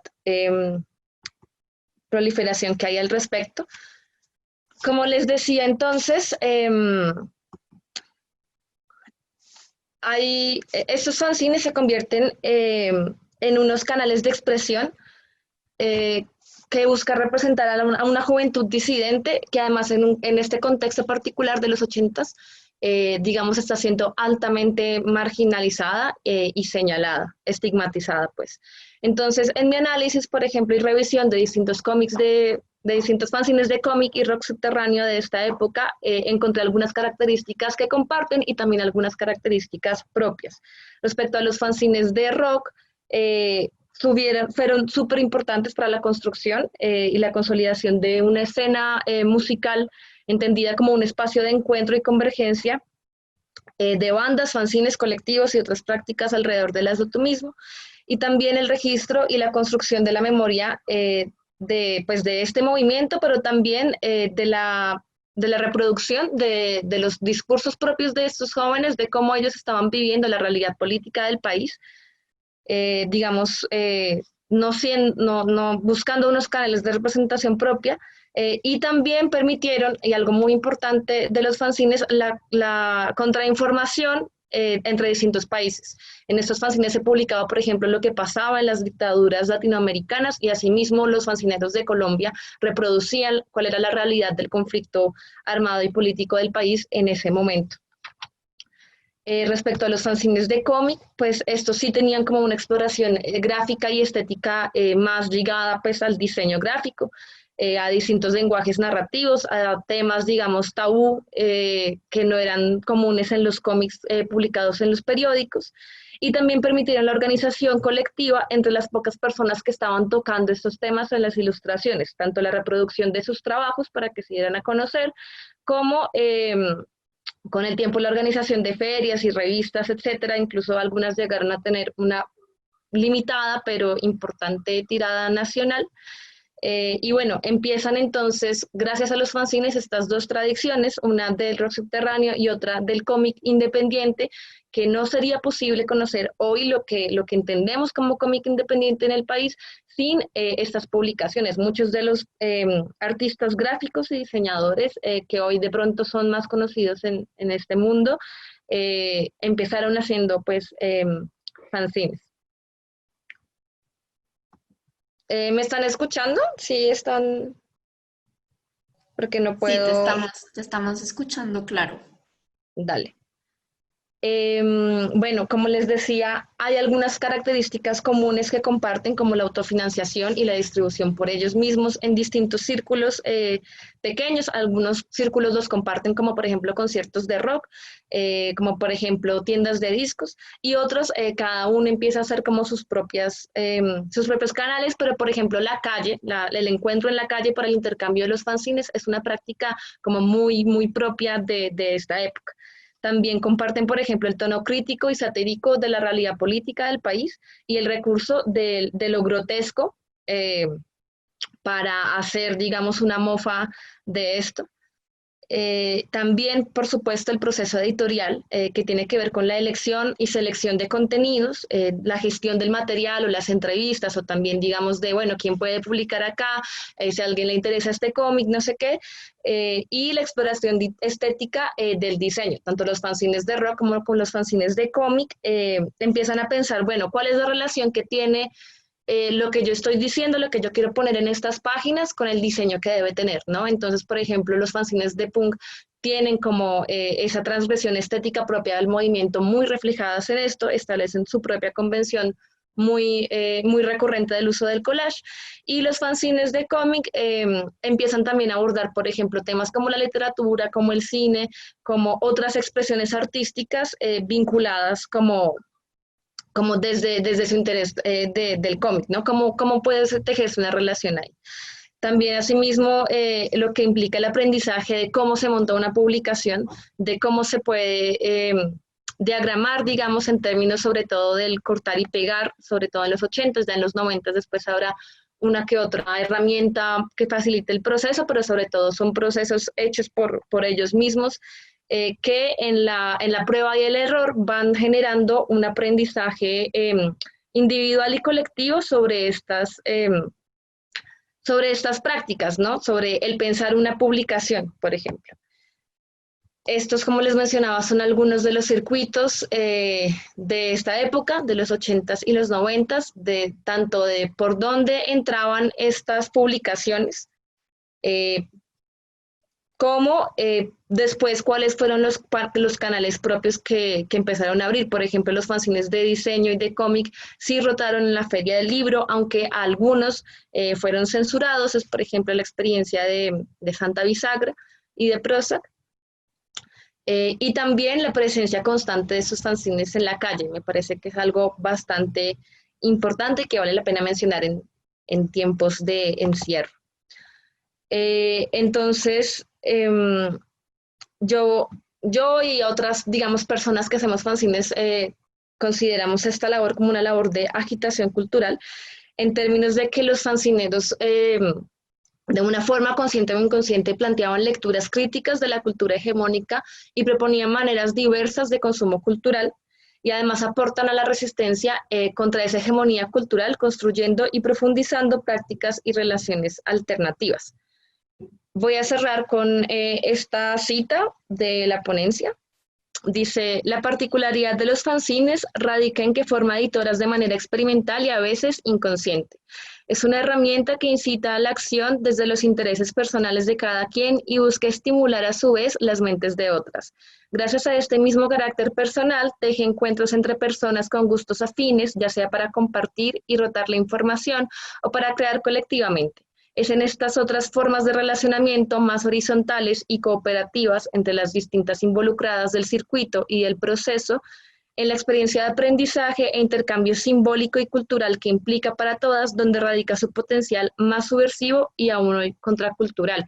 Quería recordar algo que de pronto se me pasó, y es que todas estas experiencias, si bien cada fanzine tiene como su particularidad, sus distintos tamaños, formatos, diseños, papeles, etcétera, y algunos, digamos, hoy en día tienen mayor o menor presupuesto, en general todas comparten, por ejemplo, que se trata de experiencias de producción de contenido y de lectura colectivas, que permiten la difusión de información de interés especial para ciertos grupos y comunidades que no consumen los contenidos hegemónicos de los medios de comunicación ni del sector editorial tradicional, la apertura de canales propios de distribución en espacios no convencionales del circuito del libro. En algunos momentos, como hablé de la censura, pues rompen también con estos controles de los contenidos y el acceso a la información y el conocimiento. La apropiación autodidacta de conocimiento sobre el oficio editorial por parte de personas aficionadas, la creación de un proceso de edición por lo general basado en relaciones horizontales, y algo que me parece fundamental, el acercamiento personal de los contenidos a los lectores. Es en esta posibilidad también de que quienes hacen fanzines se encuentren con quienes los van a consumir de una u otra forma, y recordemos que el trueque también existe en este medio, que es algo muy importante que teje también esas otras formas de relacionarse desde lo editorial. Gracias a este potencial que tiene de Hazlo tú mismo, posibilita el contagio, ¿no? Que otras personas se animen también a hacer fanzines, pues porque se demuestra que en efecto cualquiera puede hacerlo y con los medios más, pues como que se tengan a la mano. Entonces, ya, eso. Listo, Carolina, muchas gracias. Damos entonces inicio a las preguntas que, bueno, ya nos están por ahí escribiendo en el chat. Voy a empezar a leer. Bueno, la primera pregunta, bueno, son dos preguntas. ¿El fanzine es un tema específico rock cómic, una estructura o tipo editorial o una mezcla de ambas? Lo pregunto porque no es claro si el énfasis sobre rock y cómic de la exposición es una decisión, un foco o es un sustantivo esencial del género. Bueno, en efecto, históricamente ha habido relación entre fanzines de rock y cómic, y entre el rock y el cómic mismo. Por ejemplo, en la contracultura de los 60s, muchos, por ejemplo, tipo Robert Crumb y otros duros del cómic subterráneo, eran muy afines como a todas estas manifestaciones y estaban muy influenciados también en su estética por el rock psicodélico, en la estética de sus cómics, y trataban también temas similares. En el caso particular de Colombia, los fanzines se pueden distinguir, claro, los hay de cómic específicamente, los hay de rock específicamente. En los inicios, en los 80s, había algunos que, por ejemplo, los límites no eran muy claros, y eso también es una ventaja de los fanzines. Esta es como una limitación que permite el análisis fácil, pero en la vida real, en las experiencias, uno puede encontrar una hibridación de géneros todo el tiempo, de técnicas, de contenidos, etc. Entonces, los fanzines de rock incluían cómics, algunos cómics respecto a como la situación política, y otros cómics respecto, digamos que traducían en términos gráficos algunas canciones, por ejemplo. Y del mismo modo, los fanzines de cómic, estos primeros fanzines de cómic de los 90 que se producían en Bogotá y Medellín, tenían también, por ejemplo, una sección de música que tenía que ver con el rock subterráneo, tenían también algunas recomendaciones de discos, tenían también estos mismos cómics que de pronto se inspiraban en alguna canción, etc. No sé si de pronto quedó claro. Es la división la hice así para la investigación, pero digamos que tienen una relación como simbiótica, como muy, muy constante. Creo que no es posible hacer como una división muy estricta y muy tajante al respecto. Listo, Carolina, gracias. La siguiente pregunta dice, la imagen de los fanzines tradicionales será fruto de la falta de recursos y por eso se ve la letra de la máquina de escribir y los rasgos de dibujos manuales. ¿Ha cambiado en algo su imagen actual cuando es más fácil acceder a los programas de diseño? Es decir, ¿el computador le ha cambiado la cara al fanzine? Bueno, sin duda se han diversificado las formas de hacer fanzines. En los 2000 efectivamente fueron muy comunes los fanzines digitales, recién apareció también el internet y los webzines, digamos, algo muy parecido a lo que son los blogs ahora. Pero a partir de la última década, bueno, no, de la década anterior, desde el 2010, volvió un poco una mirada hacia las técnicas artesanales de impresión. Entonces, lo que se puede encontrar hoy es, como decía, una hibridación absoluta de todas estas cosas. Yo, por ejemplo, en mi práctica editorial tengo una estética muy influenciada por el punk, entonces mis fanzines tienen un poco como ese uso del collage, del fotocopiado, de otras cosas, pero con otra actualización, digamos, no sé, impresos de pronto en un papel que no es simplemente fotocopiado. Entonces, hay fanzines que conservan mucho como esa política, digamos, editorial de ser el fanzine clásico, fotocopiado, grapado, que tiene cortar y pegar, y hay otros que perfectamente usan las herramientas del InDesign, de, bueno, otros softwares libres, etcétera, para su diagramación. Hay como toda una variedad de posibilidades.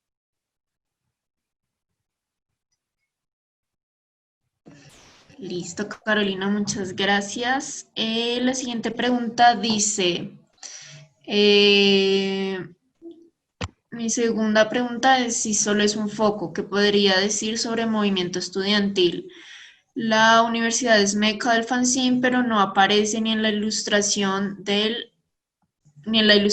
el movimiento estudiantil que fue y es particularmente prolífico, o es equívoco denominar esto fanzine. ¿Cómo solventó la recuperación de las series documentales? ¿Alguna recomendación metodológica para constituir el archivo?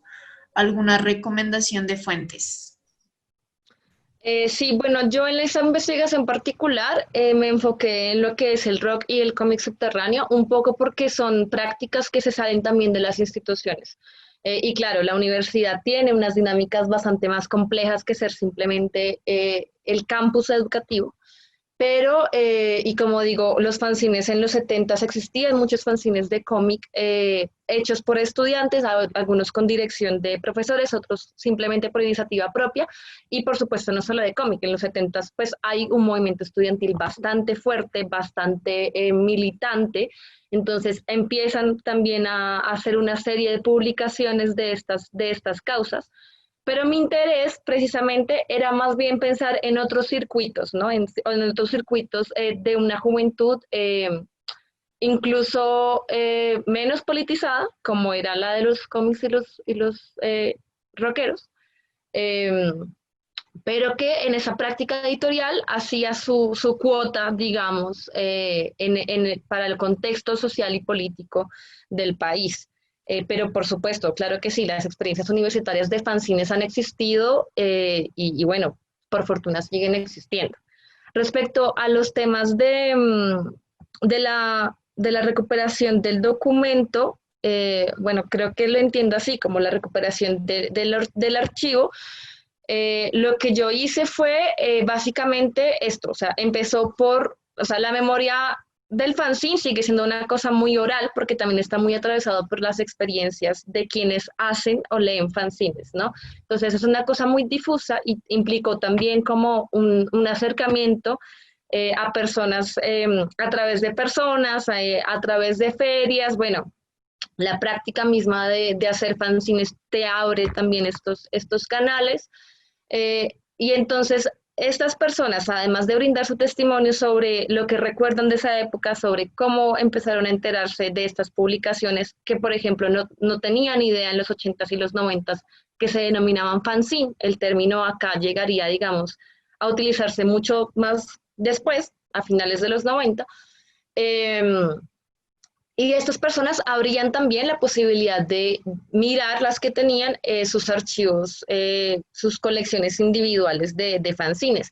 Es una cosa, digamos, que pasa mucho en los fanzines. Tal vez ahora existe la posibilidad de investigar en el archivo de la maleta fanzinera, que es, es un proyecto precisamente de biblioteca de fanzines que hace Rapiña, que es una ilustradora y fanzinera de acá de Colombia, que me parece que sí empezó un poco después del 2015, pero Rapiña viene recopilando una serie de fanzines súper diversos de todas las épocas de Colombia y Latinoamérica, entonces hoy sería, digamos, más fácil recurrir a ella con este archivo o a la Biblioteca Nacional, que hace 1 o 2 años abrió pues la fanzinoteca, la primera fanzinoteca de una institución pública. Entonces hoy tal vez es un poco más fácil acceder a estas cosas, pero sin embargo buena parte del material sigue estando como en bibliotecas personales, entonces eso también hace un poco más difícil como el acceso a estos recursos. Listo, gracias Carolina. Y creo que ya solo nos queda una pregunta por responder y dice así. ¿Es fanzine una categoría viciada por la practicidad que tiene al poder abarcar tantos artefactos editoriales que no se limitan al formato tradicional del códex o del libro? Pregunto porque se han visto casos Pregunto porque se han visto casos de productos editoriales ajenos a los circuitos contraculturales que reclaman su pertenencia a esta categoría. Sí, en efecto, desde precisamente un poco el auge de los fanzines actualmente, yo creo que tiene que ver también con que algunas editoriales, así denominadas independientes, empezaron a hacer este tipo de publicaciones, sobre todo en términos de que reduce los costos, ¿no? Entonces, claro, si lo vemos limitado al tipo de formato que es, digamos, como más sencillo, con menos recursos, sobre todo muy ilustrado, que no es que los fanzines todos sean así, pero es algo también de la hegemonía, digamos, de la imagen en estos tiempos, que la proliferación sea de fanzines ilustrados. Entonces, claro, en ese sentido podría entenderse un fanzine por el formato. Sin embargo, yo considero que un fanzine tiene que ver con todas estas prácticas de relacionamiento que proponen, ¿no? El entender por una misma lo que es la práctica y el oficio editorial y todas estas complejidades de cómo poner esa información y cómo eso se relaciona, o sea, lo que decimos el libro como un objeto, ¿no? El fanzine como un todo, ¿no? La relación texto-imagen pensada de múltiples maneras, formato, texto, por ejemplo. Y también esas otras cosas de, bueno, nos apropiamos todas de este conocimiento, lo hacemos de forma colectiva. Hay distintas relaciones entre quienes participan de un fanzine, pero por lo general sí está muy mediado como por la horizontalidad o como la participación activa de las interesadas, que es muy posible que en algunas editoriales independientes, en términos de que son más pequeñas, bueno, simplemente como que no pase tanto, ¿no? Entonces, igual, creo que tampoco es, o sea, el fanzine es como un fenómeno súper variado, o sea, creo que una de sus mayores potencialidades es esa, ¿no? Como tampoco creo que valga la pena ponerse en la tarea de ser talibanes del fanzine en términos de que se quede únicamente en lo contracultural, pero sí es cierto que estos fanzines que se limitan únicamente a hacer formato pierden parte de esas potencialidades de agitación cultural que tienen. Algunos pueden ser fanzinerosos, ¿no? La palabra en sí misma, los fanzinerosos, pues así los pueden denominar para identificarlos, ¿no? Pero sí, en el fanzine cabe mucha libertad, autonomía, pues se necesita más control que libertad en un fanzine. Creo yo. ¿Se necesita más control? Autocontrol sería entonces, sí. como para poder establecerse. Porque si se vota muy de frente, entonces va a obtener demasiado rechazo. Si es muy light, o sea, sí, lo que permea la membrana. ¿A qué lado del muro se está, no? ¿Cómo se está atravesando el muro de los días? Bueno, no entiendo muy bien ahí cómo su merced a qué se refiere con autocontrol, pero respecto al tema de lo que usted dice de un poco salir de frente a una sociedad, bueno, históricamente muchos fanzines lo han hecho y tal vez el interés un poco de mi investigación en centrarme en esos fanzines de rock subterráneo y de cómic es porque tienen también esa característica. Había unos fanzines que eran bastante crudos, bastante bizarros, bastante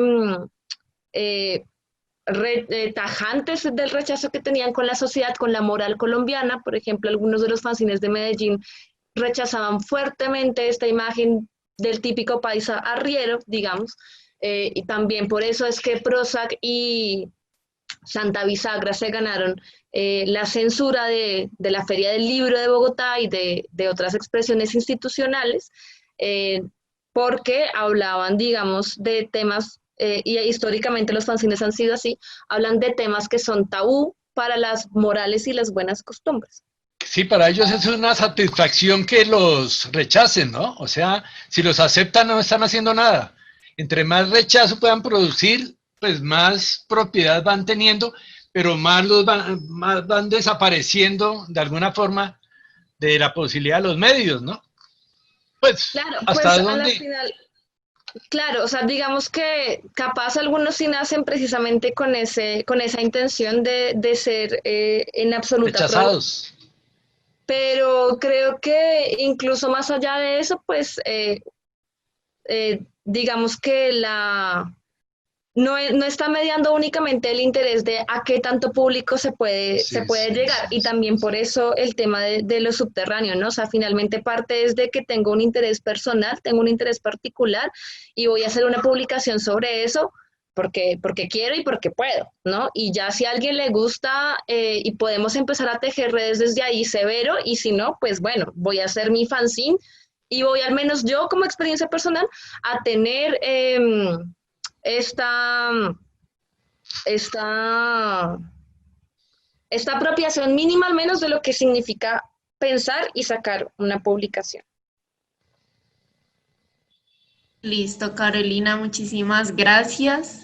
Te felicito por esta presentación que nos compartes. Muchas gracias también pues, a todos los que han elaborado preguntas, a los que han aportado también pues, con su perspectiva, con su pensamiento al respecto de este fenómeno del fanzine. No sé si quieras añadir algo ya para despedirnos, Carolina. No, tal vez de pronto dejar mi correo. A mí pues yo sigo haciendo la investigación, he venido pues todo este tiempo haciéndola de forma personal.